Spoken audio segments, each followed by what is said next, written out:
अस्सलामुअलैकुम वरहमतुल्लाहि वबरकातुहू। मेरे जी साथियों, मैं शुक्रगुजार हूँ मौलाना अनस साहब का कि उन्होंने ज़बानी तौर पर वजाहती बयान देकर लोगों को यह बता दिया कि मुहतरमा सना खान की तस्वीरें और वीडियोस वगैरह जो सोशल नेटवर्क पर गर्दिश कर रही हैं उसकी असल वजह और रीज़न क्या है।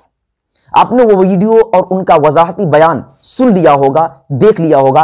अगर नहीं तो डिस्क्रिप्शन में मैं लिंक डाल दूंगा, आप उस पर क्लिक करके देख सकते हैं, सुन सकते हैं, क्योंकि वह वीडियो मेरे चैनल पर मौजूद नहीं है।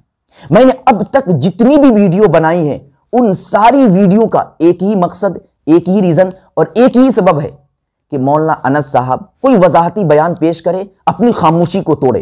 क्योंकि आज लोगों के दरमियान जो इख्तलाफ हुआ है, लोग जो गलत तफसीरें कर रहे हैं, उसकी असल वजह और रीजन मौलाना की खामोशी थी। उन्होंने अल्हम्दुलिल्लाह सुम्मा अल्हम्दुलिल्लाह खामोशी तोड़ी और वजाहती बयान जारी किया, जिसकी वजह से इख्तलाफात ख़त्म हो गए, इख्तलाफात के दरवाजे बंद हो गए। तो उनके इस वजाहती बयान पर, उनके इस अमल पर मैं शुक्रिया अदा करता हूं और बारगाह खुदावंदी में दुआ गो हूं कि अल्लाह रब्बुल इज़्ज़त ज़ौजैन के दरमियान मोहब्बत पैदा फरमाए।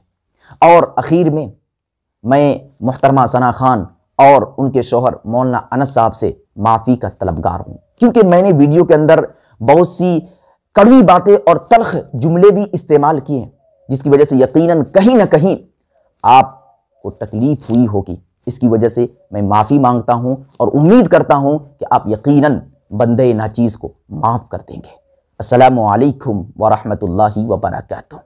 वीडियो को लाइक एंड कमेंट करें और दीनी मालूमात के लिए हमारे चैनल अल हक मीडिया को सब्सक्राइब करके बेल आइकन को दबा दें ताकि सबसे पहले हमारी बात आप तक पहुंच सके।